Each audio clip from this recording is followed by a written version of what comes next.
Amen. Po ay narito muli upang magbigay papuri at pagsamba sa ating buhay na Diyos. Tayo po ay tumayong lahat. Tayo po ay pagpupunan. Sound check. Let's sing this song, Glory to His Name. Down at the cross where my Savior died. The first stanza now sing. Down at the cross where my Savior died. Down where from cleansing for sin I cried. There to my heart was the blood applied. Glory to His name. Glory to His name. Glory to His name. There to my heart was the blood applied. Glory to His name. I am so wondrously saved from sin. Jesus so sweetly abides within. There at the cross where He took me in. Glory to His name. Glory to His name. Glory to His name. There to my heart was the blood applied. Glory to His name. Oh, precious fountain that saves from sin. I am so glad I have entered in. There Jesus saves me and keeps me clean. Glory to His name. Glory to His name. Glory to His name. There to my heart was the blood applied. Glory to His name. Come to this fountain so rich and sweet. Cast up her soul at the Savior's feet. Plunge in today and be made complete. Glory to His name. Glory to His name. Glory to His name. There to my heart was the blood applied. Glory to His name. Amen. Amen. Let's sing this song, The Comforter Has Come.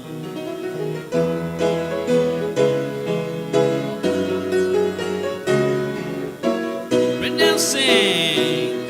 Oh, spread the tidings round, wherever man is found, where human heart and human words abound. Let every Christian song proclaim the joyful sound. The Comforter has come.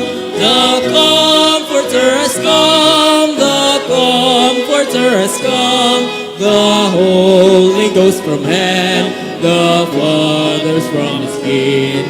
Oh, spread the tidings round, wherever man is found.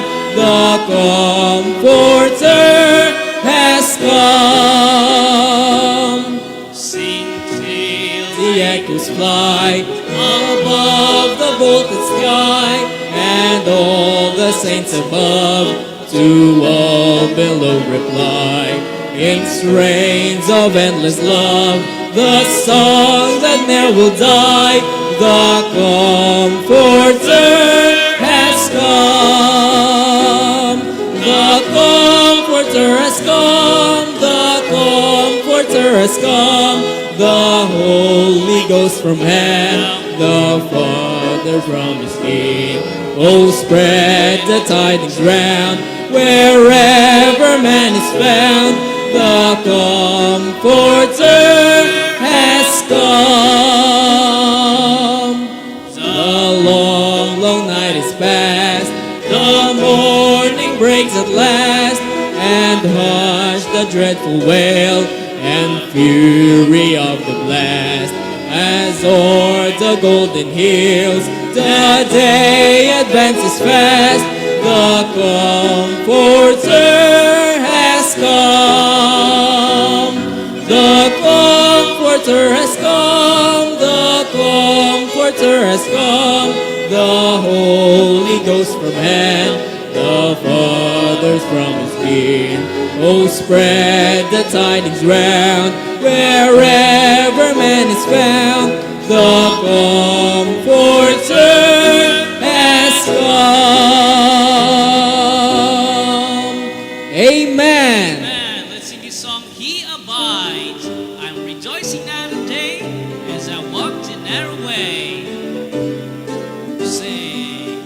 I'm rejoicing night and day as I walk the narrow way, for the hand of God in all my life I see. And the reason of my bliss, yes, the secret all is this, that the Comforter abides with me. He abides, He abides, hallelujah, He abides with me. I'm rejoicing night and day as I walk the narrow way, for the Comforter abides with me. All the ladies, sing. What's your heart? Sing all, ladies.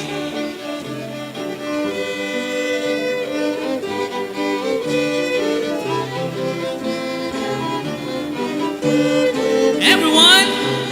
He abides, He abides, hallelujah, He abides with me. I'm rejoicing night and day as I walk the narrow way, for the Comforter abides with me.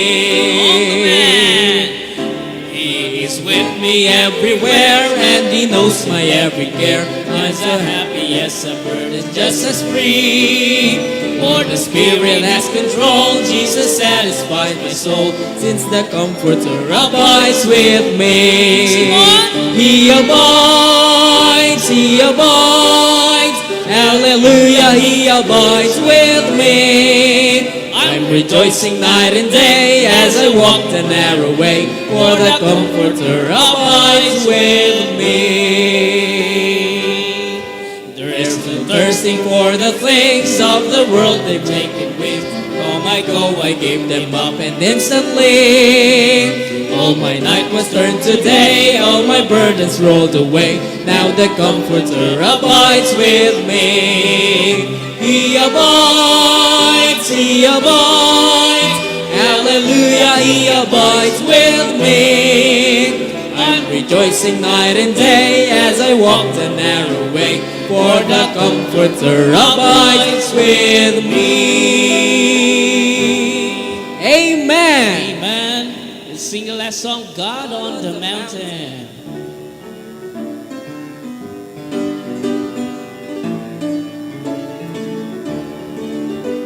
Sing. Life is easy when you're up on the mountain, and you've got peace of mind like you'll never know. Things change when you're down in the valley. Don't lose faith. Don't lose faith, for you're never alone. For the God on the mountain is still God in the valley. When things go wrong, He'll make them right. And the God of the good times is still God in the bad times. The God of the day is still God in the night. You took the pain when you're up on the mountain. To come so easy when life's at its best. Now it's down in the valley of trials and temptation. That's when your faith is really put to the test. For the God on the mountain is still God in the valley. When things go wrong, the God of the good times. He's still God in the bad times. The God of the day. He's still God in the night. The God of the day. He's still God in the night. Amen. Ating pong tinatawagan, Pastor John Legaspi, para sa ating pong opening prayer.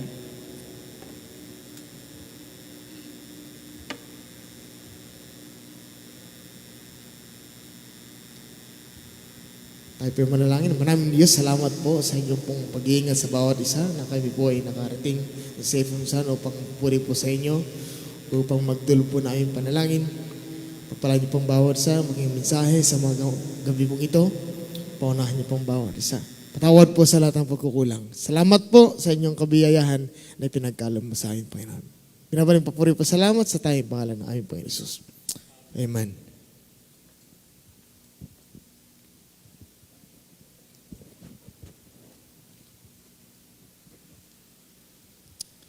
Amen. Please remain standing at atin pong basahin ang Book of Joshua chapter 16 verse 1 to 10 and also chapter 17 verse 1 to 18. Basahin po natin ito ng salitan at sabay-sabay po tayo sa verse 18. Verse 1, at ang kapalaran ng mga anak ni Jose ay nagmula sa Jordan sa Jericho, sa tubig ng Jericho sa dakong silanganan, hanggang sa ilang na pagsampa mula sa Jericho at patuloy sa lupaing maburol hanggang sa Bethel. At palabas mula sa Bethel na patungo sa Luz at patuloy sa hangganan ng mga Arkita na patungo sa Atarot.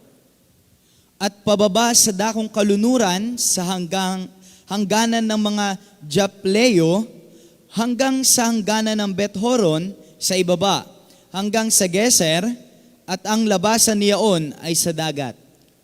At kinuha ang kanilang mana ng mga anak ni Jose, ng Manases at ng Ephraim. At ang hangganan ng mga anak ni Ephraim, ayon sa kanilang mga angkan ay ito. Ang hangganan ng kanilang mana na dakong silanganan ay Atarot Adar, hanggang sa Beth-horon sa itaas. At pababa mula sa Janoa na patungo sa Atarot at sa Naara, at abot hanggang sa Jericho at palabas sa Jordan. Mula sa Tapua ay patuloy ang hangganan sa dakong kalunuran sa batis ng Kana, at ang labasan niyoon ay sa dagat. Ito ang mana ng lipi ng mga anak ni Ephraim ayon sa kanilang mga angkan. Pati ng mga bayan na inihiwalay sa anak ni Ephraim sa gitna ng mana ng mga anak ni Manases. Lahat ng mga bayan nakalakip ng mga yaon.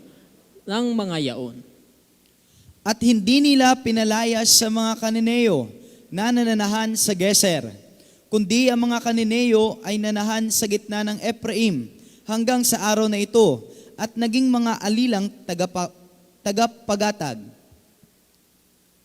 At ang napasa ibang mga anak ni Manases ayon sa kanilang mga angkan, sa mga anak ni Abiezer, at sa mga anak ni Helek, at sa mga anak ng Esriel, at sa mga anak ng Sekim, at sa mga anak ng Heper, at sa mga anak ng Semida, at ang mga ito ang mga anak na lalaki ni Manases na anak ni Jose, ayon sa kanilang mga angkan.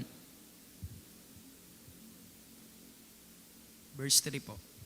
At pababa sa dakong kalunuran, sa hangganan ng mga Japleo, hanggang sa hangganan ng Beth-horon sa ibaba, hanggang sa Geser, at ang labasan niyaon ay sa dagat. At kinuha ang kanilang mana ng mga anak ni Jose, ng Manases at ng Ephraim. At ang hangganan ng mga anak ni Ephraim, ayon sa kanilang mga angkan ay ito. Ang hangganan ng kanilang mana na dakong silanganan ay Atarot Adar, hanggang sa Beth-horon sa itaas. At ang hangganan ay palabas sa dakong kalunuran ng Mikmetat sa hilagaan, at ang hangganan ay paliko sa dakong silanganan hanggang sa Tanat Silo, at patuloy sa silanganan ng Janoa. At pababa mula sa Janoa na patungo sa Atarot at sa Nara at abot hanggang sa Jericho at palabas sa Hordan. Mula sa Tapua ay patuloy ang hangganan sa dakong kalunuran sa batis ng Kana at ang labasan niyaon ay sa dagat. Ito ang mana ng lipi ng mga anak ni Ephraim ayon sa kanilang mga angkan. Pati ng mga bayan na inihiwalay sa mga anak ni Ephraim sa gitna ng mana ng mga anak ni Manases. Lahat ng mga bayan nakalakip ng mga nayon ng mga yaon. At hindi nila pinalayas ang mga Kananeo na nananahan sa Gezer, kundi ang mga Kananeo ay nanahan sa gitna ng Ephraim hanggang sa araw na ito at naging mga alilang tagapagatag.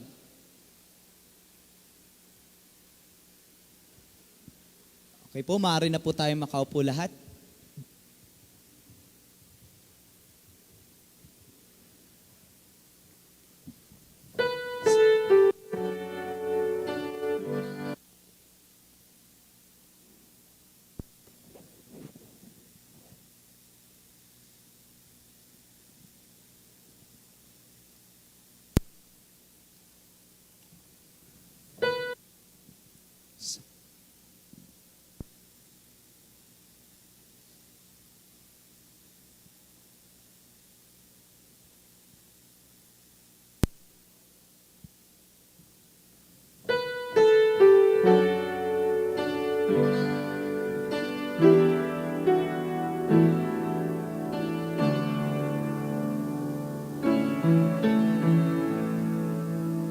The beginning in the form of God, with just a word you sang creation song. But when by sin humanity was marred, you took on flesh to save a world gone wrong. At Calvary, the soldiers chose the nails to fasten you upon the cruel tree. The hammer drove into your sinless hands. The nails you chose to pay sin's penalty. You are the Christ, Son of the living God. My rebel heart in mercy you pursued. No other name deserves my praise. You are my life, my own, and I belong to you.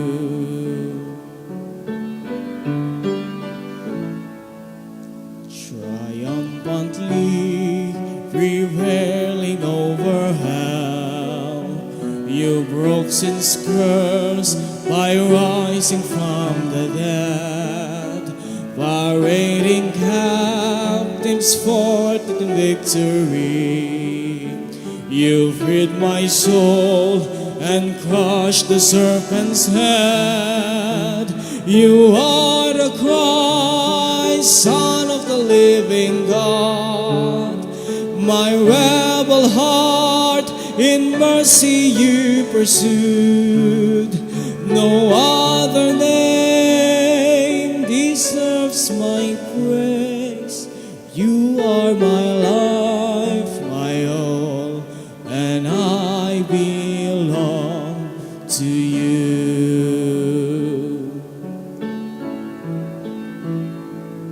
And when one day redemption is complete, I gaze at last upon your face unveiled. My voice shall echo through eternity. In spite of me, your saving grace prevailed. You are the Christ, Son of the living God. My rebel heart in mercy you pursued. No other name deserves my praise. You are my life, my all, and I belong to you. You are the Christ, Son of the living God. My rebel heart in mercy you pursued. No other name deserves my praise. You are my life, my all, and I belong to you.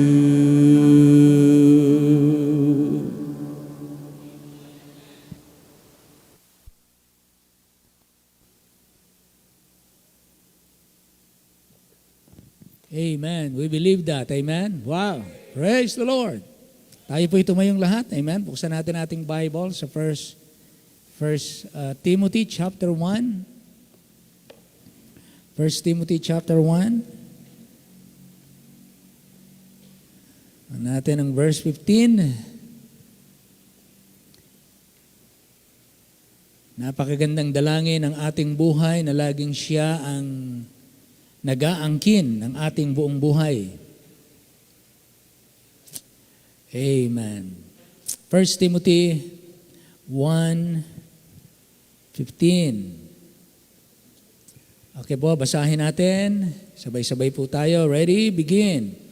This is a faithful saying and worthy of all acceptation that Christ Jesus came into the world to save sinners, of whom I am chief.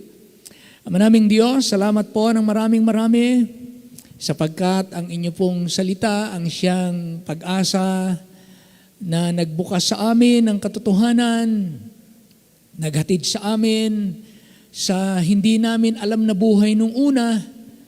Akala po namin ang aming buhay ay ito na, ngunit binuksan mo sa amin ang tunay na buhay sa pamamagitan ng aming Panong Hesukristo at sa pangangaral ng Ebanghelyo ay nabago po ang lahat sa amin.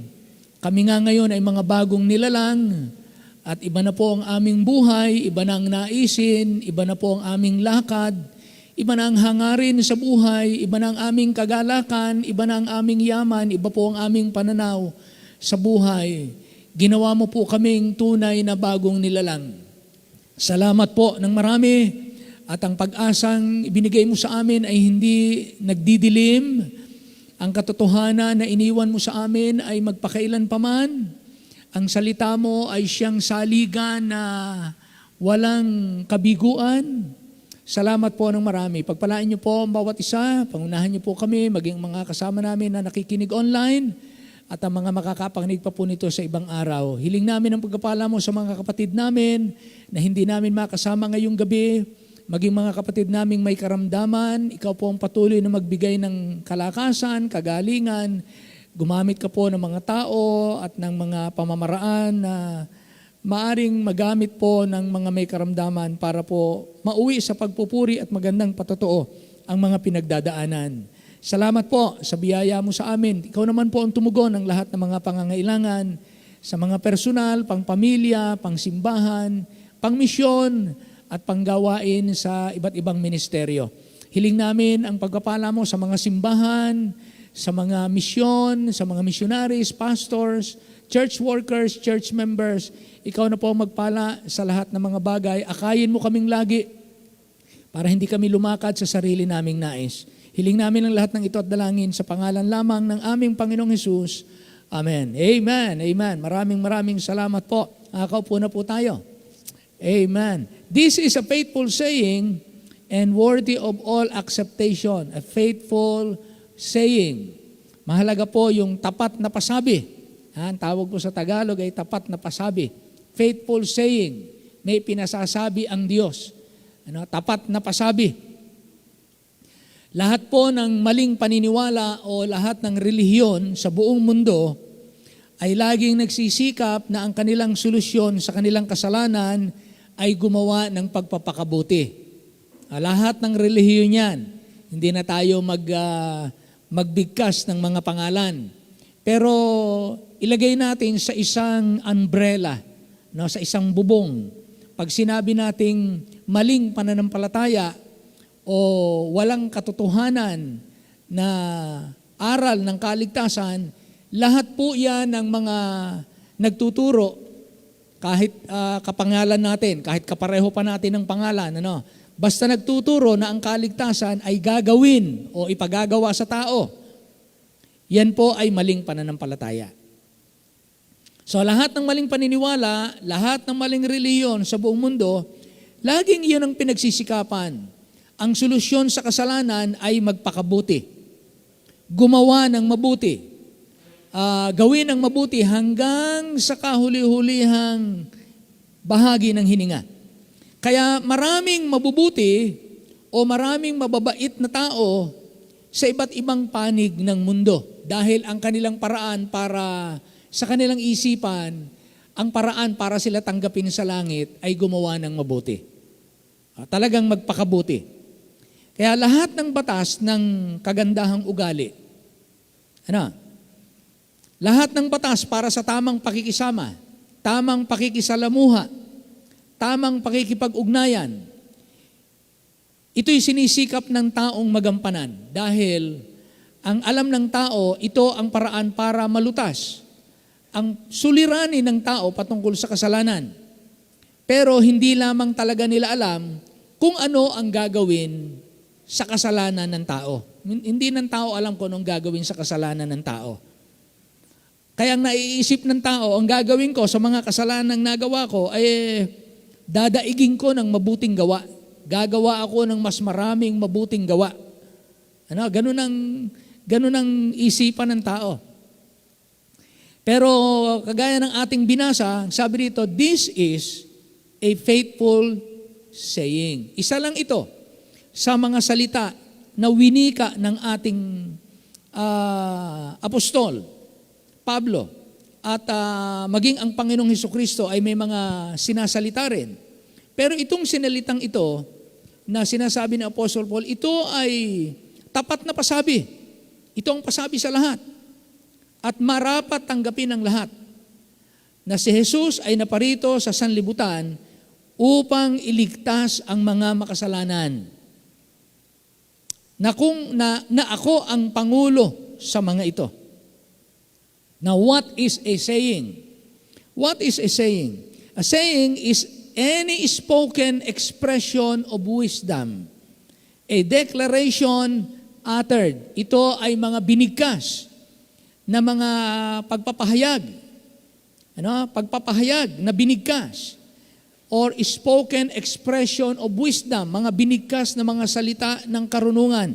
Ito po yung saying. Pag sinabing saying. Now, kapag sinabing faithful saying, hindi lamang ito binigkas. Hindi lamang ito salita ng karunungan. Hindi lamang ito declaration. Kundi ito po'y reliable. Ito po ay truth. Ito'y katotohanan. Ito po'y timeless. Sa lahat ng panahon, ito ay maaasahan at walang batas laban dito. Kaya kapag sinabing faithful saying, this is a faithful saying, ito ay tapat na pasabi. Kapag nadinig natin yung ipinasasabing yon ay ating maaasahan na katotohanan at balot o puno ng karunungan na dapat tanggapin ng lahat. Sabi diyan ay worthy of all acceptation. And the word acceptation expresses more strongly, signifying to receive heartily. Kaya itong pasabing ito, pag sinabing acceptation, worthy of all acceptation, itong pasabing ito na marapat tanggapin ng lahat, ibig sabihin, to receive heartily. It means to welcome. The word acceptation means to receive heartily. It means to welcome. Kaya itong pasabing ito, dapat welcome ng lahat. Dapat ang puso ng mga tao ay magbukas sa pasabing ito. Yun ang sinasabi dito. A faithful saying. Kaya mahalagang mapakinggan ng mga tao yung tapat na pasabi. Pero kahit po tapat ang pasabi, sinasabi po ni Apostle Paul na kinakailangan po ito wini-welcome ng buong puso. Yun po ang ibig sabihin ng acceptation.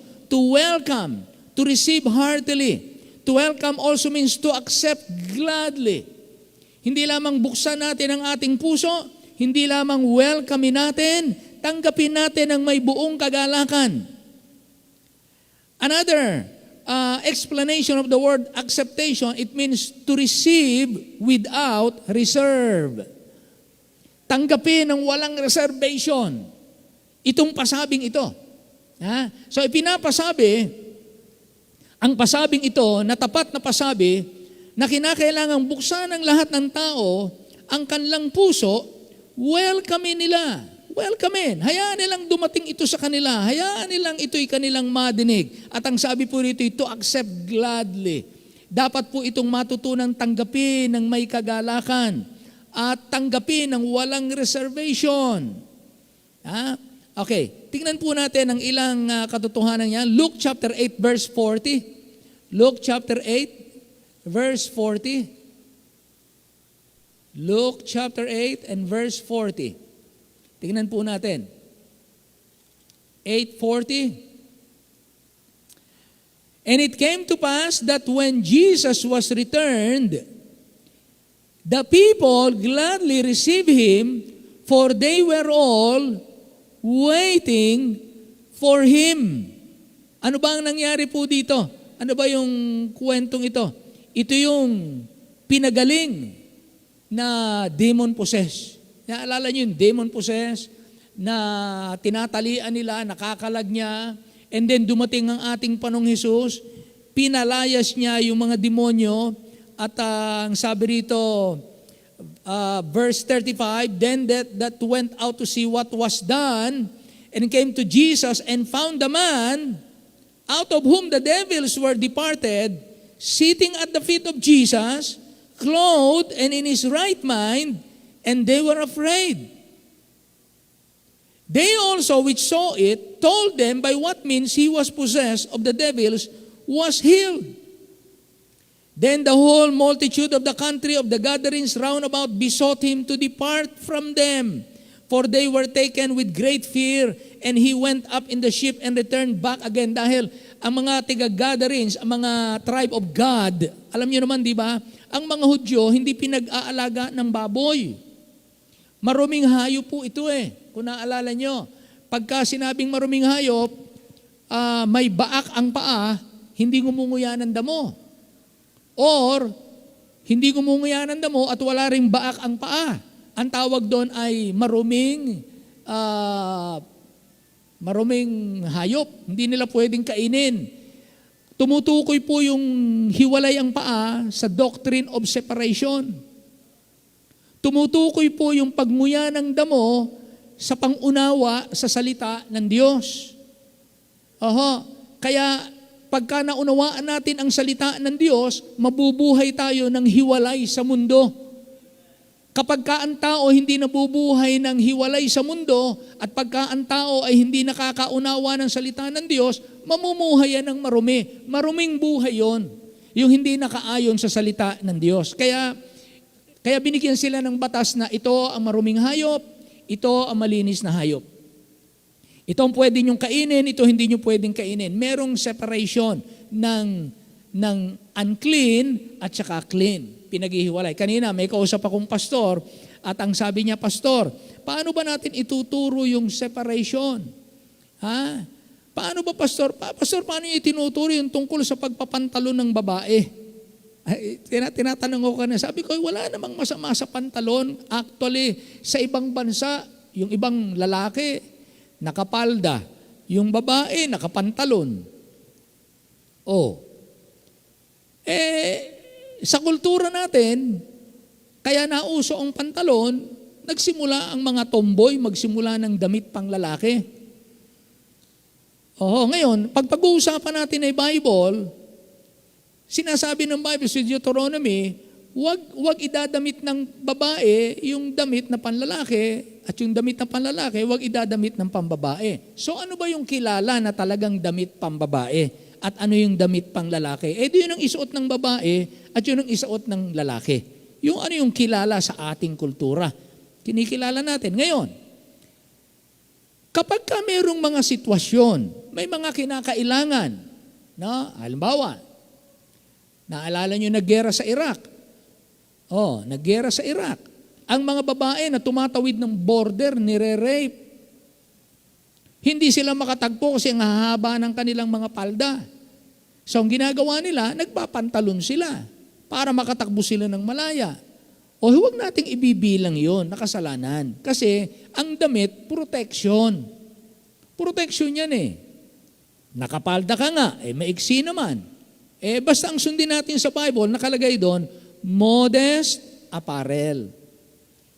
Modest apparel. Pastor, ano sabi niya? Pastor, ano ba yung modest apparel? Pag sinabing modest apparel, kagalang-galang tignan. Ayun. Pagka ikaw ay nanamit niyan, hindi ka kapag napagnasa. Hindi sensual ang dating. Kami kanina. Kaya mahalaga po ito, yung wini-welcome natin yung salita ng Diyos. Yung saying, faithful saying. Tapat na pasabi. Pagka sinabing tapat na pasabi, wini-welcome yan ng buong puso. Wini-welcome ng may kagalakan. Tinatanggap ng walang reservation. Bukod po dyan, we accept in the sense of acknowledging the term being used in a tone of respect. Tinatanggap mo yung pasabing yan na merong buong paggalang dun sa sinabing yon ng Diyos. So marami pong to receive heartily. It means to welcome, to accept gladly, to receive without reserve, to accept with a tone of respect. Kaya ito pong binasa natin dito, ang ginawa nila nung maglayasan yung mga demonyo sa gathering demoniac at pumunta sa mga baboy. Ilang baboy yung pinuntahan ng evil spirits? Ilan? 2,000. Biruin mo, dami pala ng nanahan na evil spirit dun sa gathering demonyo, kaya pala napakalakas. Tapos nung pinalayas ng ating Panginoon, nahintakutan po yung mga tiga-gathering. Alam niyo naman po, yung tribe of God, kaya gathering tribe of God yan. Hudyo yan. Bawal sa kanilang mag-alaga ng marurumi ng baboy. Pero yun ang hanap buhay nila. Diyan nyo po makikita na nung panahong yon, ang tribe of God nabubuhay na merong departure from the faith. Yung sinasabi ng salita ng Diyos na ipinasabi sa kanila nung una na huwag kayong kakain ng marumi, ni huwag kayong hihipo ng marumi. Magpakabanal kayo dahil ako inyong Diyos ay banal. Doon po, nung time na yon, ang tribe of God ay nabubuhay sa tinatawag nating heresy. Lihis na pananampalataya. So, nung dumating ang ating Panginoong Hesus, pinalaya siya yung mga demonyong yan. At nagpuntahan, nakiusap naman, pwede bang kami, doon na lang sa mga baboy pumunta. Sabi ng Panginoon, go! Anong bigyan niya ng go signal puntaan yung mga evil spirit. Inalihan yung mga demonyo, yung mga baboy na demon possessed. Yung mga demon possessed na baboy, kahit sila mismo, hindi sila kampante, nagtakbuhan yung mga baboy, nagpatihulog, nangamatay po yung mga baboy, 2,000. At dahil po doon, ang Panginoon ay threat sa kanilang business. Threat sa kanilang economy. Threat sa kanilang pangarap. Gumagamit sila ng mga maling paraan para matupad nila yung kanilang pangarap. Gumagamit sila ng illegal na negosyo. Gumagamit sila ng makasalanang paraan para lamang ma-acquire nila yung kanilang mga pangarap sa buhay. Dumating ang Panginoon at tinanggal yun sa kanilang buhay. So ang ginawa nila, pinagtabuyan nila ang ating Panginoon. Now, sa'yo na nangyari. Verse 37, Then the whole multitude of the country of the Gadarenes round about besought him to depart from them, for they were taken with great fear. And he went up into the ship and returned back again. Now the man out of whom the devils were departed besought him that he might be with him, but Jesus sent him away, saying, Return to thine own house, and show how great things God had done unto thee. And he went his way and published throughout the whole city how great things Jesus had done unto him. Naging very, very sold out itong gathering demoniac na ito na nakaranas ng power ng Diyos sa kanyang buhay. Ito yung magandang maranasan. Ano? Biruin mo, iisa lang to, ha? Iisa lang siya. Pero dahil nung kanyang naranasan, excited siyang ikwento sa mga tao, the whole city heard about Jesus Christ. Tingnan niyo po ang nagagawa ng isang tao na naging wholly dedicated sa ating Panginoon. Dito nakita natin, hindi siya graduate ng Bible school, hindi siya maraming theological, wala yung mga doctorate, masteral degree. Simple lang ang kanya, naranasan ko ang gawa ng Panginoon sa aking buhay. At yun ang ikunento niya, the whole city heard about Christ. Daig, ano? Daig tayo, mga kapatid. Kaya makikita natin na individualize kung paano ang pagmamahal at pagpapahalaga sa ating mga. Talagang tinanggap niya heartily yung ginawa ng Panginoon. Winelcome niya ang gawa ng Diyos sa kanyang buhay. Tinanggap niya ng may galak. Tinanggap niya ng walang reservation. At meron siyang mataas na pagpipitagan sa salita ng Diyos sa kanyang buhay. So ang ginawa niya, sabi ng Panginoon, Return unto thine own house, show how great things God had done unto thee. And he went his way, published throughout the whole city how great things Jesus had done unto him. And it came to pass, look at verse 40, and it came to pass that when Jesus was returned, what happened? The people gladly received him. Yun yung salitang acceptation. Ha? Yun yung salitang acceptation. This is a faithful saying and worthy of all acceptation. And it came to pass when Jesus was returned, the people gladly received him, for they were all waiting for him. Excited sila.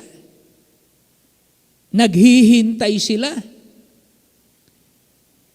Dahil nang ibinalita ng gathering demoniac, meron silang worthy of all acceptation.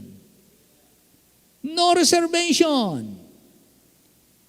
Open heart, welcome, with gladness, with all respect, due respect.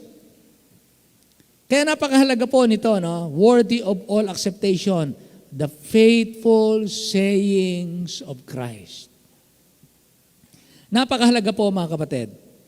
Kaya isa po na titignan natin, yung mga sayings. Now, John 8:55. Tingnan po natin one saying of God. John 8:55. Ito po ang sabi rito. Yet ye have not known him. Look, John 8:55. Pumunta ako sa John chapter 8 para medyo mabasa natin yung mauna-unang talata. John 8:55. 54 muna. Jesus answered, If I honor myself, my honor is nothing. It is my Father that honoreth me, of whom you say that he is your God. Ang nagpaparangal sa akin ay ang Ama, na sinasabi nyo, siya ang inyong Diyos. Yet ye have not known him. Hindi nyo talaga siya kilala. But I know him. And if I should say, I know him not, I shall be a liar like unto you. But I know him and keep his saying. The sayings of God, kept by Christ. ang pasabi, ang bilin, ang utos, ang salita na tapat. Pag sinabi nating faithful saying, reliable. Truth. There is no law against it. Faithful saying, maaasahan. Katotohanan. Walang batas laban dito. Sabihin nito, inaayon sa katotohanan. Tapat na pasabi.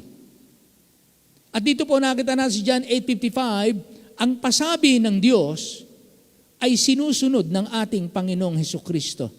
But I know Him and keep His saying. Kaya yun po ang ating dapat gawin, mga kapatid. Ang pasabi ng Panginoon ay dapat nating gampanan. Another, Revelation chapter 19 and verse 9. Revelation 19 and verse 9.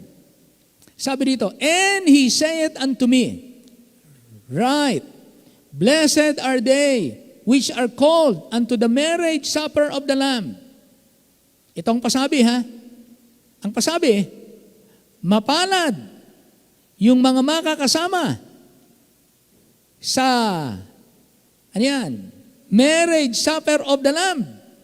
And He said unto me, these are the true sayings of God.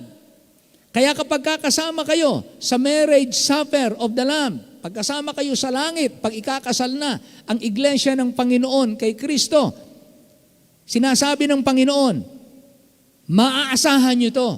Mapalad kayo kapag kayo kasama sa marriage supper of the Lamb. Ngayon, kasama ba ang church sa marriage supper of the Lamb? Amen. Kasama ba kayo sa marriage supper of the Lamb? Amen. Ano ang sabi ng Bible? Mapalad kayo. Mapalad kayo. These are the true sayings of God. Ito ang tapat na pasabi ng Diyos. Ipinapasabi niya sa mga mananampalataya.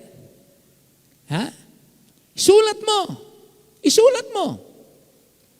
Blessed are they. At ang tinutukoy na they, lahat ng mga tinubos ni Kristo, lahat ng mga naligtas, lahat ng mga sa langit papunta, lahat ng mga napatawad sa kasalanan bago mamatay. Napakahalaga po niya, no? Which are called, kaya mahalagang tayo, lahat tayo, masabi mo sa sarili mo, ako, tiyak ako, sa langit ako pupunta. Ako, tiyak ako, napatawad na ako sa aking kasalanan. Dapat masabi mo yan. Pag hindi mo yan masabi pa, hindi mo pa yan alam, hindi ka paligtas. Hindi ka makakasama rito. Hindi ka mapalad. Kaya lahat po ng alam nyo na kayo mapalad, say amen. Ayan, alam nyo yun. Kasi alam nyo kayo, ligtas kayo. Yan ang pasabi sa atin. Ha? Kaya pangahawakan natin yung pasabi. Sabi nga ni Kristo I keep His saying. Pag sinabi ng Diyos, abay iniingatan ko yan. Pinangahawakan ko yan. Pinamumuhay ko yan. Ipinananabi ko yan. Yan ang pinangangaral ko. Kaya ano man ang mangyari. Now, another. Sayings of Christ. Sayings of Christ. Mark 8:31 and 32. Mark 8:31 and 32. Tingnan niyo po yan.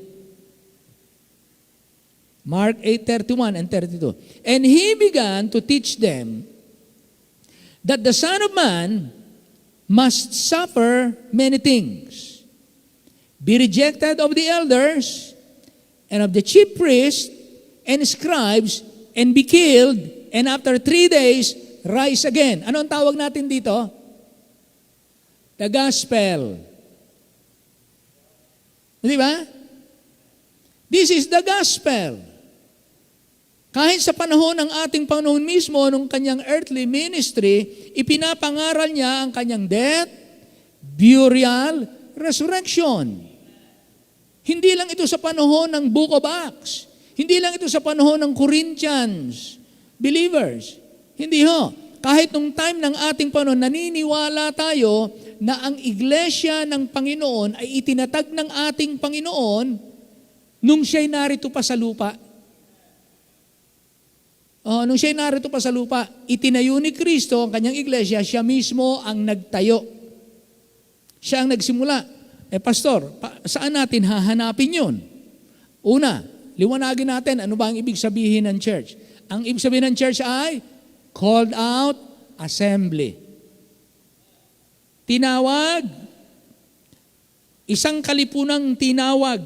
Nanggaling sila sa iba't ibang lugar, tinawag sila, called out, assembly. Nag-assemble sila sa isang locality, sa isang lokalidad. Kaya naniniwala tayo sa local New Testament church. Saan yun? Pagka tinanong kayo, ngayon, ganito po, hindi natin sinasakop yung paniwala ng iba. Amen? Wala naman kasi kayong makikita sa Bible na, basahin ninyo, lahat ng mga nagbabasa, ito na nga yung araw na nagsimula ang iglesia. Walang ganon. Wala. Kaya wala pong mga makapagsabi na, kaya iba-iba ng tinuturo. May nagtuturong sa halamanan ng Eden, kay Eva at kay Adan, yun nasimula. Kasi lahat daw ng naligtas, magmula kay Eva at kay Adan, miyembro ng church. Ayon, ang kanila universal church. Kaya magmula pa kay Adan na naligtas, sa unang naligtas hanggang sa huling maliligtas, yan ang church. Kaya sa kanila, nagsimula ang church, doon pa sa halamanan ng Eden. Hindi yun ang ating pananaw. Naniniwala tayo na si Kristo, sabi niya, magtatayo ako ng aking sariling iglesia. At yun namang salitang magtatayo, pag tinignan nyo sa Griego, oikodomeo. Ay ibig sabihin, I will edify. Ibig sabihin, meron na, patitibayin ko. Meron ng church. Kailan nagsimula ang New Testament church? At least, hindi natin sasakupin ng iba. Hindi tayo makikipag-away sa iba. Pero, iba-iba ang paniwala. Tulad ng una, ang paniwala ang unang simbahan ay nagsimula sa mga apostol. Ang unang church ay ang miyembro ay ang mga apostol. Iba naman, ang church ay nagsimula nung bumaba ang Holy Spirit sa Acts chapter 2 sa araw ng Pentecostes. Iba naman, nagsimula ang church sa panahon ni Apostle Paul. Doon naman nagsimula ang church. Well, wala tayong sasabihin tungkol dyan. Basta ito ang ating pananaw. Titingnan natin itong mga talatang ito. Punta po kayo sa Lucas Kapitulo 6. Punta kayo sa Lucas Kapitulo 6. Why I believe, why we must believe that there is already a church nung time ng ating Panginoong Hesukristo. At hindi ito church na panghudyo lang. Lahat ng naliligtas, idinadagdag dito. Yung nga lamang, ang unang iglesia ay para sa mga Hudyo. Yun ang unang naligtas. Pero hindi sila naligtas sa pamamagitan ng Judaism. Naligtas sila sa pamamagitan din ni Christ. Okay, pareho natin ang salvation. Luke chapter 6. Simulan po ninyo sa verse 12. Luke 6:12.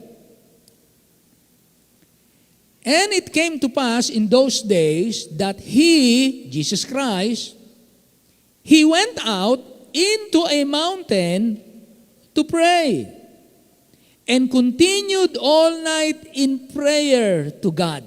Mahalaga po ito. Bakit po? Para at ikaw ay kinakailangang mag-overnight prayer. Ano yung hihingin mo? Ano yung mahalaga na ipinagpe-pray mo na kinakailangan mo mag-overnight prayer? At yun ang nakalagay dito. He went into a mountain to pray and continued all night in prayer. And when it was day, ng umaga na, he called unto him his disciples. Ano yung sabihin ng church? Called out. The calling. He called unto him his disciples. And of them, disciples, he chose 12, whom he also named apostles. Question. Kailan nagsimula na magkaroon ng mga apostoles? Hindi nung sila isa-isang tinawag. Hindi po yun. The calling of disciples ang tawag doon. Nang isa-isa silang tinawag sila, nangingisda, tinawag, sumunod ka sa akin, calling of disciples. Dito, the calling of the apostles. Ito na yung pagtawag o pagpili sa mga tinatawag na apostoles. Pero ang tanong, 12 lang ba sila dito? Hindi po.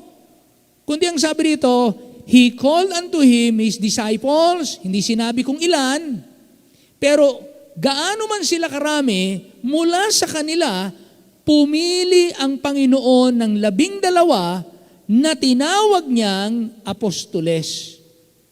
Maliwanag po, tama po ba? Ha? Tumawag ng mga alagad, after niya ng overnight prayer sa bundok, pinatawag niya pagkaumaga, ang kanyang mga alagad natipon doon, called out assembly. Called out assembly. And from that assembly of disciples, He chose 12 apostles. Ngayon, ikokonekta nyo yan sa 1 Corinthians chapter 12 and verse 28. Go to 1 Corinthians 12:28. 1 Corinthians 12:28.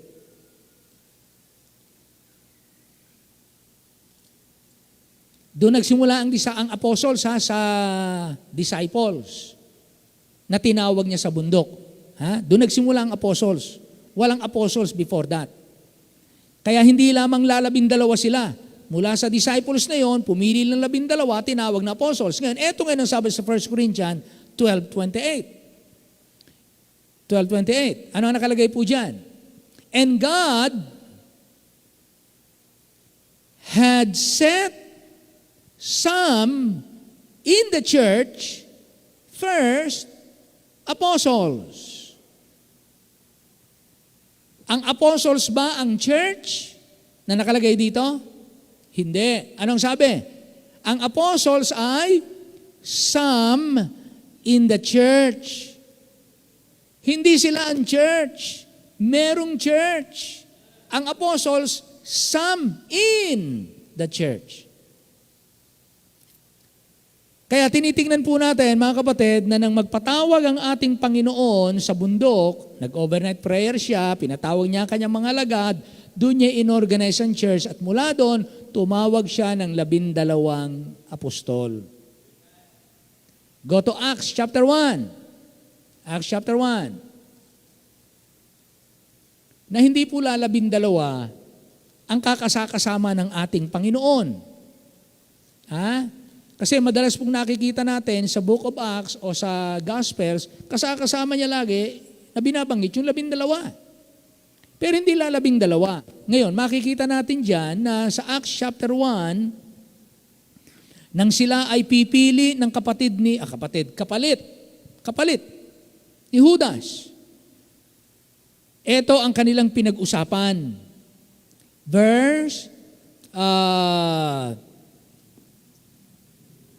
Simulan natin. 20, verse 20, Acts 1:20. Doon na po na natin ilagay. Acts 1:20. For it is written in the book of Psalms, may prophecy, let his habitation be desolate, and let no man dwell therein, and his bishopric, tumutukoy kay Judas, let another take. So, pipili sila ng kapalit ni Judas. Ano ngayon ang katangian ng dapat ipalit kay Judas na ibilang na apostol? Verse 21. Wherefore, sabi ni Apostle Peter, of these men which have companied with us all the time that the Lord Jesus went in and out among us. Ang pagpipilian nating ipapalit kay Judas, dapat kasakasama natin nang ang ating Panginoong Hesus ay kasakasama pa natin. Magmula saan? Verse 22, beginning from the baptism of John unto that same day that he was taken up from us, must one be ordained to be a witness with us of his resurrection. Sino daw pong ipapalit? Kay Judas. Kinakailangan kasakasama natin ng ating Panginoong pumasok at lumabas. Magmula pa sa bautismo ni John. So hindi lang pala 12 alagad ang kasakasama ng Panginoon na mga nabaptize ni John. Marami pa. Kaya sa Luke chapter 6, tinipo niya yung kanyang mga alagad. At mula dun sa mga alagad na yon, pumili ng 12. Mula din dun sa mga alagad na yon, pumili ng magiging kapalit ni Judas. Meron ng church. Meron ng church discipline sa Matthew chapter 18. May Great Commission na. May pastor sila. May church treasurer sila, si Judas. May pastor ang Panginoong Hesukristo. Oho. Kaya naniniwala tayo na ang iglesia ng Panginoon nagsimula pa sa panahon ng ating Panginoon. Nagpatuloy na lang po yan. Oho, kaya mula ng kanyang itayo yan, talagang hanggang ngayon. Kaya naniniwala tayo na merong succession of churches. Hindi pinaniniwalaan niya ng iba. Bahala na sila doon. Hindi naman natin, bahala na sila doon. Turo kanila yun eh. Ha? Kasi po, kaya tayo naniniwala, sabi ng Panginoon, naniniwala tayo sa kanyang pangako. Una, pangako ng Panginoon, hindi mananaig ang kapangyarihan ng Hades laban sa inyo. Mula nang itatag niya ang church, hindi mananaig ang kapangyarihan ng impyerno, ang kapangyarihan ng kasamaan. Hindi mananaig sa kanya. Pangalawa, sabi ng Panginoon, sa inyo akong palagi hanggang sa katapusan ng sanlibutan. Sa inyo Sabi niya, mangaral kayo sa lahat ng mga bansa, aralan ninyo lahat ng mga bansa. Utos niya yun sa church. Namatay na ang mga apostol, pero ang church natira. Amen? Ang mga apostles patay na, pero ang simbahan buhay pa. Kaya hanggang ngayon meron pang simbahan katulad nito. At marami pang simbahan na buhay. Hindi tayo naniniwalang ang simbahan na itinayo ni Kristo, dumating ang panahon na wala ang simbahan, naging karnal, natalo ng dyablo at ang mga leader ay nahiwalay sa pananampalataya at nawala ng simbahan sa mahabang panahon. Pagdating ng 18th century, 19th century, tsaka uli ibinango ng iglesia, ibig sabihin, napakatagal, walang church. Mas maniniwala tayo sa pangako ni Kristo kaysa sa kwento ng tao. Amen? Mas paniniwalaan ko po yung sinabi ni Kristo mula nang itatag ang iglesia, hindi po yan magagapi, hindi yan malilipol. Kaya mahalaga po yung faithful saying, mga kapatid. The sayings of God, the sayings of Christ. Kaya sabi dito sa 32, and he spake that saying openly. Look at this, verse 31, Mark 8:31. And he began to teach them that the Son of Man must suffer many things, and be rejected of the elders, and of the chief priests and scribes, and be killed, and after 3 days rise again. And look at verse 32. And he spake that saying openly. And Peter took him, and began to rebuke him. Pero niya, yung pasabing ito, pinapasabi ng Panginoon, sinasabi sa kanila, tatanggihan ng mga matatanda at ng mga punong saserdote at ng mga eskriba at papatayin si Kristo at pagkatapos ng 3 araw ay babangong muli. Ipinasabi niya sa kanyang mga alagad openly. Pero ang sabi ng Bible, Peter took him and began to rebuke him. Ano ba ang saying? Faithful saying ito Maaasahan ito. Tapat ito. Salita ito ng katotohanan. Walang batas laban dito. Hindi nito sinasalungat ang kalooban ng Diyos. Ang faithful saying, hindi nito sinasalungat ang katuwiran ng Diyos. Biruin yung sinaway ni Peter. Sinaway ni Peter. Peter rebuke the Lord Jesus Christ. Mali, di ba? Mali. Luke chapter 9, 60 hanggang 62. Luke chapter 9, 60 hanggang 62. Jesus said unto him, let the dead bury their dead, but go thou and preach the kingdom of God. And another also said, Lord, I will follow thee, but let me first go bid them farewell which are at home at my house.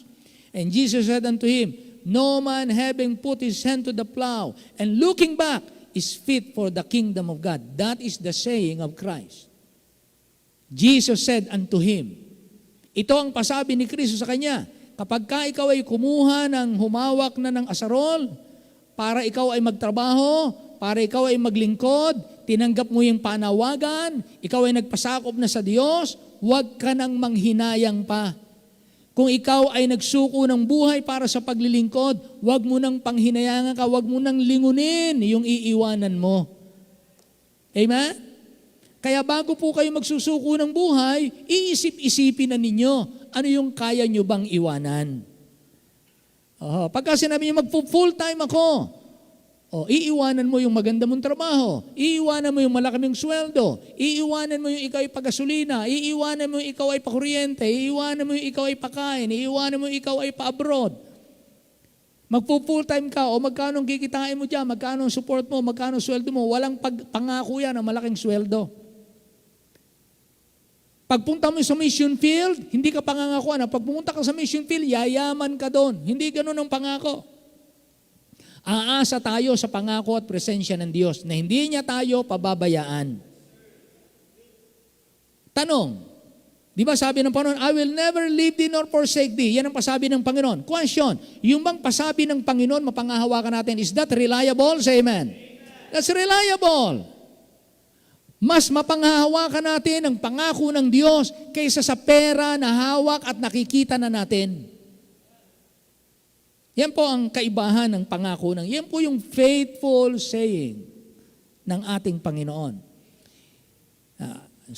Tingnan natin, Mark chapter 9. Ano naman yung response ng mga tao? Ano yung response? O ano ang dapat nating maging response? Mark 9 and 10.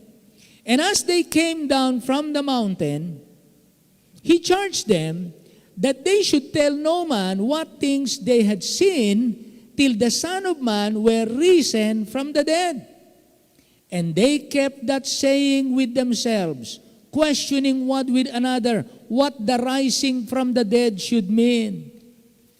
May mga pasabi ang Panginoon na hindi agad mag-get, hindi agad mag-sink in, hindi agad maintindihan, hindi agad makita ng mga alagad. Kaya ang ginawa nila, they kept that saying with themselves. Kaya pagka may mga bagay, mga kapatid, na nabasa natin, hindi natin naintindihan, itago mo lang sa iyong puso, itanong mo nang itanong sa Panginoon, bukas makalawa, may tatayo dito mga ngaral, yung tanong mo, sasagutin niya. Minsan nagbabasa ka, o kaya iba yung binabasa mo na sinulat ng ibang mananampalataya. Minsan sa pagbabasa mo, yung tinatanong mo, sasagutin ng Diyos sa pamamagitan ng isinulat ng iba. Minsan nagkukwentuhan kayong mga mananampalataya, nagka-sharean kayo ng salita ng Diyos at ng mga karanasan sa buhay pananampalataya. Minsan doon sa sharing na yon, doon ng Diyos sasagutin ang iyong mga tanong sa iyong buhay. Ingatan mo lang. Ingatan mo lang sa iyong puso. Yan ang kailangan. Mga awit, 119:36. Kaya itong ating laging panalangin, mga kapatid, patungkol sa mga pasabi ng ating Panginoon, welcome natin, Lord, speak to me. Psalm 119:36. Ito ang sabi ng mga awit, ikiling mo ang aking puso sa iyong mga patotoo at huwag sa kasakiman. Ikiling mo ang aking puso sa iyong patotoo. Ito yun yung salita ng Diyos. Dito nakasulat yung testimony, yung mga gawa at patotoo ng Diyos. Anong sinasabi po ng mga awit? Nananalangin po yung psalmist. Yeah? Nananalangin yung mga awit na ipagkaloob ng Panginoon sa kanya na yung kanyang puso magkaroon ng kagalakan na basahin at unawain, pagbulay-bulayan ang salita ng Diyos. Lord, ikiling mo ang aking puso. Gumawa ka po sa akin para ang aking puso ay maghangad na magbasa dahil, alam niyo po mga kapatid, pagka tayo walang gana magbasa ng Bible, hindi natin namamalayan, limot na natin ang laman ng Bible. Kaya mahalaga pong bilin niya kay Joshua, thou shalt meditate therein day and night. Huwag mong kakalimutan, maging master mo itong Bible. Masterin ninyo, magbasa tayo ng magbasa. Hanap tayo lagi ng time para magbasa. Tapos yung hindi nyo maintindihan, itago nyo sa inyong puso. Bukas makalawa, kakausapin kayo ng Panginoon, ipapahayag yan sa inyo. 2 Thessalonians chapter 3, verse 1. Alam naman natin na ang salita ng Diyos dapat welcome ng tao. Dapat tanggapin ng masaya dahil itong gumagawa ng pagbabago sa buhay ng tao. At kahit tayo mga kapatid, inaamin natin ang ating sarili, may mga pagkakataon, hindi tayo ganun ka-excited magbasa ng Bible. Ha? Kaya yun ang naging panalangin natin, ikiling mo ang aking puso sa iyong salita. 2 Thessalonians 3:1, katapus-tapusan mga kapatid, inyong idalangin kami, sabi ni Apostle Paul, upang ang salita ng Panginoon ay lumaganap at luwalhatiin nawa gaya rin naman sa inyo. Ang aming panalangin yung naranasan nyo, mga taga-Thessalonica, maranasan din sa iba't ibang lugar, maranasan din ng iba't ibang pamilya, maranasan din ng iba't ibang tao. Ipanalangin nyo kami na ang salita ng Panginoon ay lumaganap. Kaya nang sabi ng Bible, blessed is the company that publish the word of God. Mapalad. Kaya kapag tayo, pagka minsan may nagte-text dito sa akin, Pastor, andito ako, andito kami, nag-tracts distribution kami. Pastor, andito kami, nag-Bible study kami. Minsan nagsesend pa tayo ng mga picture, nakikita natin yung mga picture nila, nag-Bible study sa ganitong lugar, nag-Bible study sa ganitong bahay, nag-Bible study sa ganitong kumpanya. Ayun ang sabi ng Bible. Alam niyo po ang ginagawa natin mga kapatid? Ating pinalalaganap ang salita ng Diyos. At ano ang ating nais? Luwalhatiin na gaya rin naman na nangyari sa atin at nangyari sa mga taga-Thessalonica. Ano ba nangyari sa mga taga-Thessalonica? Nang tanggapin nila ang salita ng Diyos. Tingnan po natin ito. 1 Thessalonians chapter 2. Actually, 1 Thessalonians chapter 1. Tingnan muna natin ang chapter 1. 1 Thessalonians chapter 1. Ano ba ang nangyari sa mga taga-Thessalonica nang madinig nila ang salita ng Diyos?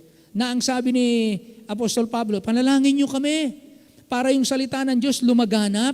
Hindi lamang dito, makarating pa ang salita ng Diyos sa napakaraming tao at sa iba't ibang dako. Bakit? Ano ba nangyari sa mga taga-Korinto? Ito ang nangyari. Verse 5. Verse 5. 1 Thessalonians chapter 1, verse 5. For our gospel came not unto you in word only, but also in power and in the Holy Ghost, and in much assurance, as ye know what manner of men we were among you for your sake, and you became followers of us. Yun ang gusto naming mangyari sa mga tao. Na ang Ebanghelyo gumawang makapangyarihan sa inyo at kayo maging kagaya ng mga naging tagasunod namin. End of the Lord. Ayun. Sumunod kayo sa amin, na kami naman sumusunod sa Panginoon. Kaya naging tagasunod kayo namin at ng Panginoon. Yan ang gusto din namin mangyari sa inyo. Sabi ni Apostle Paul. Na gusto nating mangyari sa iba't ibang dako.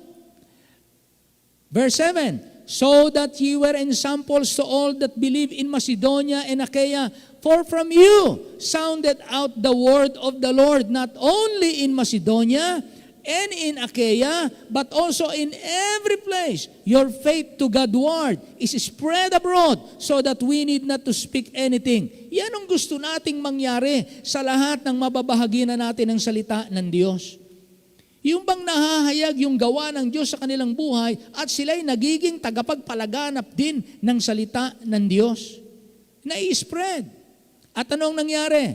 Anong nangyari? Verse 9. For they themselves show of us what manner of entering we had unto you, and how ye turned. Ito nangyari sa mga Thessalonica. You turned to God from idols to serve the living and true God.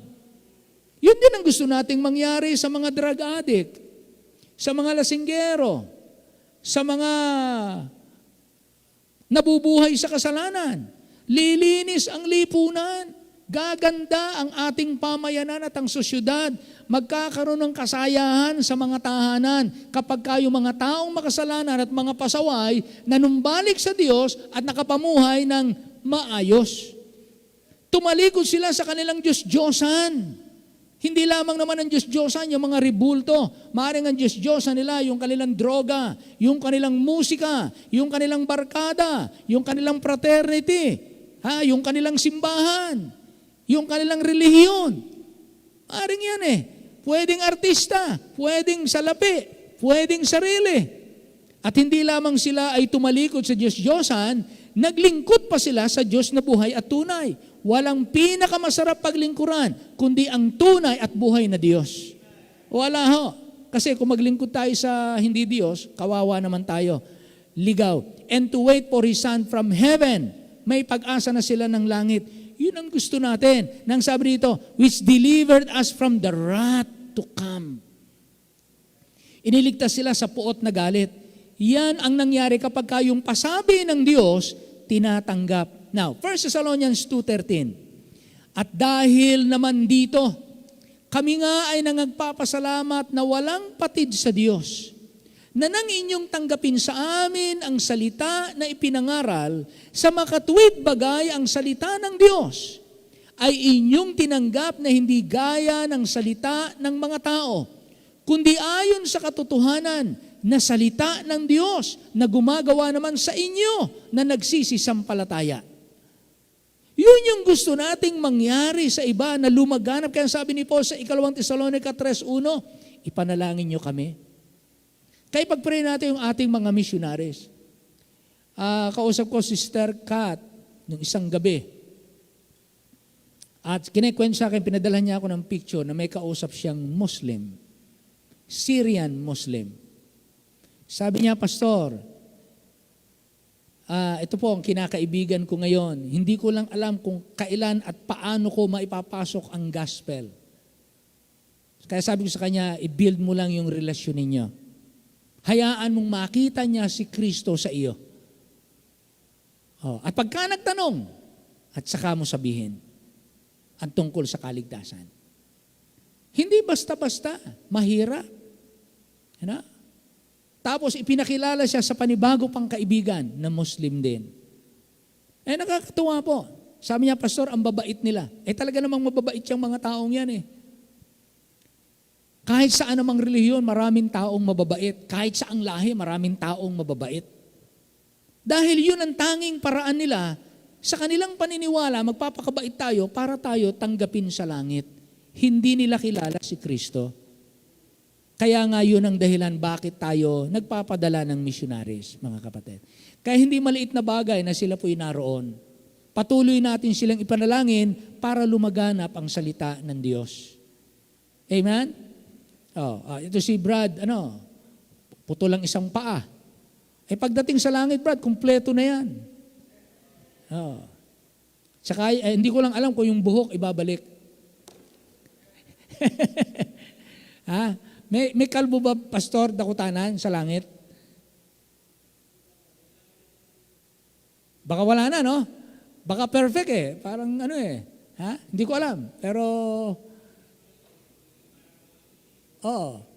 so, pagdating sa langit, perfect eh. Wala nang imperfection dun eh. Kaya hindi ko alam kung meron pa dong pandak, unano. Baka pagdating sa langit, lahat tayo, ang height natin, height ng ating Panginoon. Ang mga katawan natin, talagang yung kalakasan, parang mga 30 years old. Ganyan. Wala din dong gagapang-gapang na sanggol. Na mga baby pa, na-rapture yung mga bata, yung paggapanggapang sa langit. Walang ganon. Pagdating doon, talagang malaki na. Kaya mahalaga po yung pasabi. Gusto natin ang mga tao magkaroon din ng ganung pag-asa. Amen? Kaya masaya po tayong mag-share ng gospel. Masaya tayong mag-share ng gospel. Kaya nakakatuwa po yung ating mga missionaries. Maging si Sister Judith, minsan nagte-text sa akin, pinapakita yung picture nila. Yung mga missionary natin, si Karen, ganyan. Kaya yung mga missionaries natin, galing Hong Kong, andyan sila Pastor Eloy. Andyan, may mga kapatid tayo sa Hong Kong. Sa Australia, kay Pastor Edgar. Sino pa yung mga nasa abroad natin? Meron pa ba? Baka may susunod pa. Ayan, Sister Cory, papunta ng Japan. Si Pastor Dakutanan, papunta ng Australia, Muson. Kumbaga, no? Iba-iba. Kaya salamat po, tanggapin nawa ng mga tao ang Ebanghelyo at panalangin natin mga kapatid, lumaganap ang pangangaral ng salita ng Diyos. Why? Ano ba yung pasabi? Jesus came to save sinners. Jesus came to save sinners. Ito yung sinasabing tapat na pasabi. Ito yung sinasabing katotohanang hindi nagbabago. Ito yung sinasabing katotohanan na mapanghahawakan ng kahit na sino at pakikinabangan niya. Una, magkakaroon siya ng pag-asa. Nang sabihing Jesus came to save sinners, nagkaroon po tayo ng madinig yan ng mga tao na Jesus came to save sinners. Tininan ko po yung salitang save sinners, to save. Translated po ito, it means to heal. Yan po isang kahulugan ng to save. To heal, to make whole. The idea is that of saving from disease and its effects. Imagine niyo kung dumating parang COVID, na-COVID tayong lahat, tapos may biglang dumating na alam niya ang gamot sa COVID. Di ba magkakaroon tayo ng, wow, ba? Habang hindi pa tayo namamatay, tuwan-tuwa tayo, dumating na yung sagot. Makakalaya tayo sa COVID. Di ba ganon? Yun eh. Kaya ibig sabihin ng, He came to save. The idea is that of saving from disease and its effects.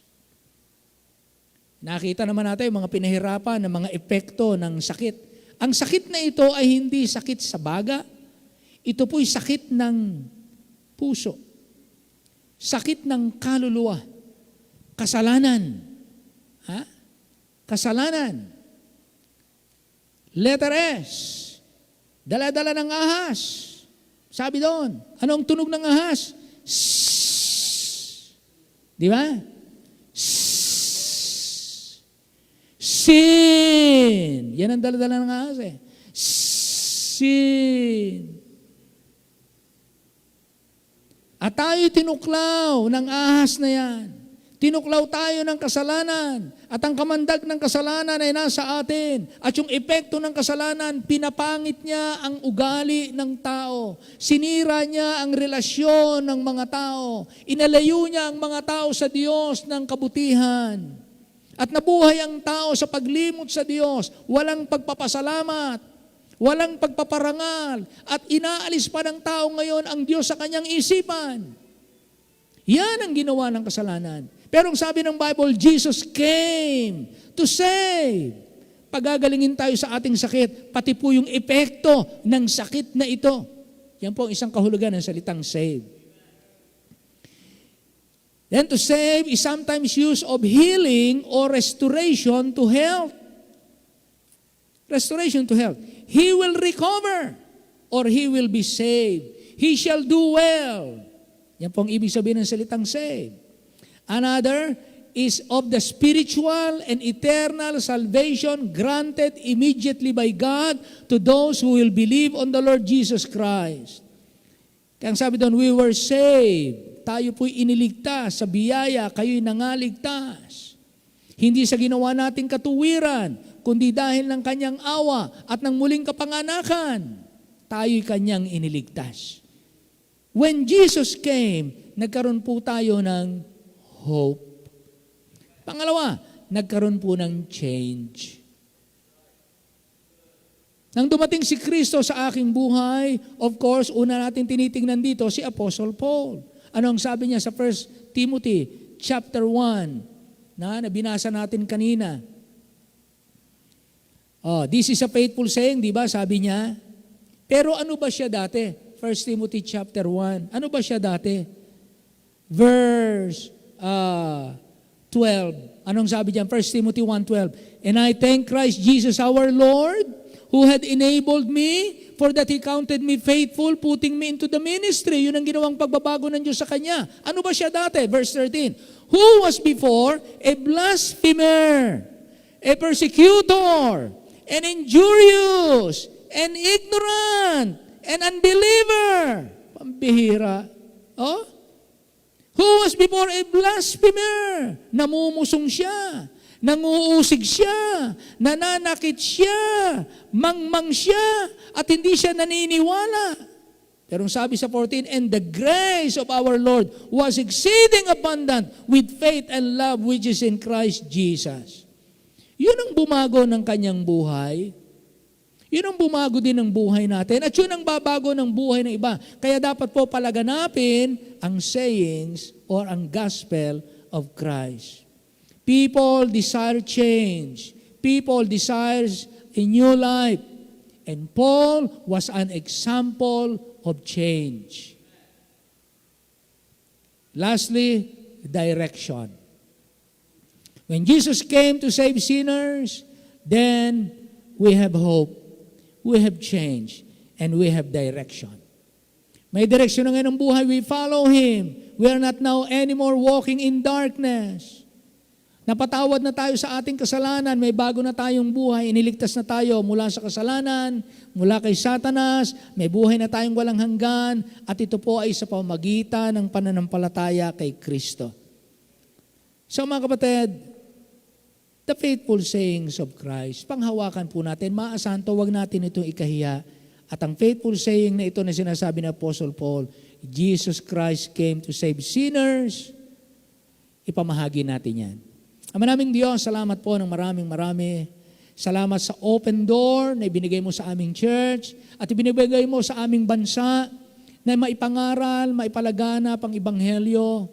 Kapag kami meron din lang pagkakataon, hindi kami dapat manghinayang at hindi namin pigilin ang aming sarili at hindi kami dapat mahiya. We share the true sayings of God. Ipinasasabi na dapat tanggapin, well kami ng lahat. Well kami ng masaya. Well kami ng may pagpapahalaga. Well kami ng may kagalakan. Well kami ng walang reservation. Jesus came to save sinners. Biyayaan niyo po kami, O Diyos, na magpanibagong saya kami, panibagong galak, panibagong commitment, panibagong excitement na mag-share ng gospel of Christ. Pagpalaan niyo po ang bawat isa sa amin, panghawakan namin maging mga pangako mo na ipinasabi mo sa amin dahil ito'y maaasahan, katotohanan, at walang batas laban dito. Muli binabalik namin sa papurit pasalamat, hiling namin ang lahat ng ito sa pangalan lamang ng aming Panginoong Hesus. And all the people say aloud, Amen? Amen, amen. Tayo po tumayong lahat, tayo po umawit, magtitipon po tayo ng ating mga kaloob sa gabing ito. Amen. Awitin po natin, mga kapatid, yung at the cross, where I first saw the light. Jesus came to save sinners, pero hindi po madali para sa Kanya. He went to the cross. He went to the cross. Darating po yung ating mahal ka ng Diyos. Ha? Please pray for that, na talagang magkatulong-tulong. Kagabi, kausap ko po isang electionist, pastor na electionist. Sabi ko sa kanya, Pastor, nawa manatili tayong magkakaibigan at magkakasama sa gawain. Huwag tayong paghiwalayin ng ilang bagay na tayo'y may pagkakaiba. Patungkol sa kaligtasan ng ating kababayan, magtulong-tulong tayo. Sabi niya, Pastor Conway, tatandaan ko yung sinabi niyo at panghahawakan ko yan. Magkasama tayo sa pag-aakay ng kaluluwa. Amen. So, awitin po natin. Everyone, at the cross. Alas, and did my Savior bleed, and did my sovereign die? Would He devote that sacred head for such a worm as I? At the cross, where I first saw the light, and the burden of my heart rolled away. It was there by faith I received my sight, and now I'm happy. I received my all the sight. day. On the second now. Was it for Christ that I have done? He rode upon the tree. Amazing pity, grace unknown, and love beyond degree. At the cross. At the cross, where I first saw the light, and the burden of my heart rolled away. It was there by faith I received my sight, and now I am happy all the day. Amen, amen. Salamat sa Panginoon. Pastor Benji, pasalamatan mo. And I want to welcome Brother, ano to? Brother Earl. Amen. So, salamat, Brother Earl. Amen. Tayo po'y sandaling manalangin. Ama naming Diyos, pinupuri ka namin at pinapasalamatan Amen. sa dakilang biyayang pinagkaloob mo sa amin mula sa mga salita mo. Tunay nga po, Panginoon, na ang kaligtasan ay nararapat po na ito po ay aming maipamahagi. Thank you, Lord. Sapagkat sa biyaya mo kami inaligtas at kami po, Panginoon, ay inalis mo sa hatol ng impyerno, Panginoon. Kung Amen. kaya't kami ngayon nag-i-enjoy sa buhay na mayroong pag-asa dahilan po ng aming tinanggap na kaligtasan mula sa iyo, Panginoong Jesucristo. Amen. Bless niyo po ang mga anak at mga nakapakinig. Nawa, Panginoon, lalo itong ipamuhay po namin at kami, Panginoon, ay lalong maging matibay at makapagpatuloy sa iyong biyaya, Panginoon. Amen. Bless niyo po ang titipunin na kaloob ngayong gabi. Ito rin naman po ay lalo pong inyong basbasan ang bawat mga anak mo na nagsisikap din naman sa bawat pangangailangan na financial. Amen. Kayo po ang patuloy na magpala sa inyong mga anak at sa kalusugan ng bawat isa, Panginoon. Yes.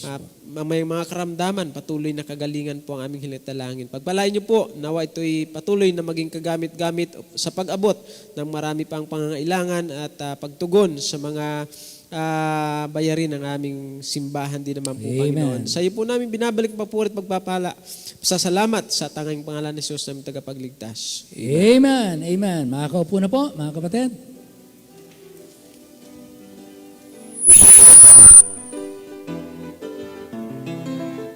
Are you walking daily by the Savior's side? Are you washed in the blood of the Lamb?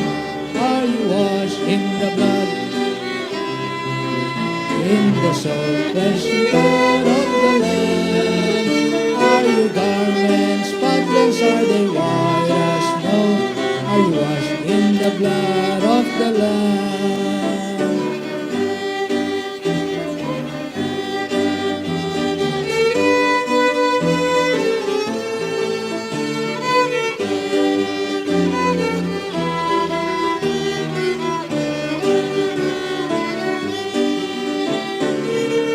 Are you washed in the blood, in the soul cleansing blood of the Lamb?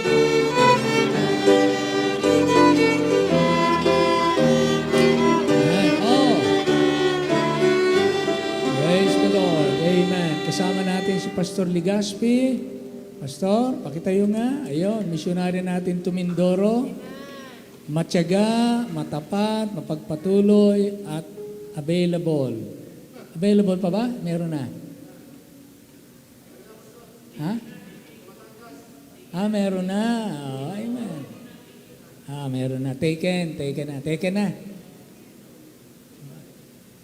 Ganon. Alanganin. Taken, gusto pang kumawala. Okay. So, pag-pray natin, yung mga missionaries natin. Kasi missionaries natin sa Austria at Germany, mga dalaga pa yun eh. Oh. Sa Cambodia, Sister Judith, at least yung taken na. Okay, reminder po, bukas ang ating pagbabayad, tomorrow, kulang po tayo ng 95,000. So, pray natin, lahat po ng available na pwedeng tumuwang dito, 95,000. Hindi ko alam kung hanggang anong oras ba ito, Brother Eli. We're still in need of 95K due tomorrow. Okay? So, pakisama natin ito sa panalangin. At kung kayo mayroong magagawa dito, gawin niyo yung magagawa ninyo para po sa ating pagbabayad ng kabuuan para sa title transfer. Okay po? So, salamat po ng marami sa mga tumuwang na at tumugon na. At least ngayon, 95 na lang ang kulang. Okay po? Tayo po tumayong lahat. Magwakas tayo sa panalangin. Hilingin natin si Pastor Ligaspi para siyang magbigay ng wakas na panalangin sa atin ngayong gabi. Pastor, halika. Ito'y dadalo ng conference. Siya nga pala, sa mga hindi pa nakaalam, pumanaw na si Pastor Duero. No, siya po isa sa ating kaibigan na naimbitahan dito. Pero nasa Panginoon na siya. Okay, Pastor. Maraming Diyos, salamat po sa pagbuhat biyaya nyo sa pamagitan po ng inyong salita. Na kami po manatili po sa inyo pong biyaya na kung saan ay kami po magpapatuloy po, Panginoon, na eagerness at within an humble heart po, Panginoon, sa maglilikod po sa inyo. Salamat po sa pagpapakatibay na pinagkaloob mo sa akin, Panginoon, upang kami po ay magpatuloy maglingkod po sa inyo. Maraming salamat po. Ingatan niyo pong bawat isa sa pag-hiwa-hiwalay po namin ngayong gabi, Panginoon. Yes po. Ingatan niyo pong bawat isa. Sa pangalan po ng Panginoon Jesus. Amen. Amen. Amen. Amen. Maraming salamat po. Magandang gabi sa lahat. Rejoice in the Lord always. And again, I say rejoice.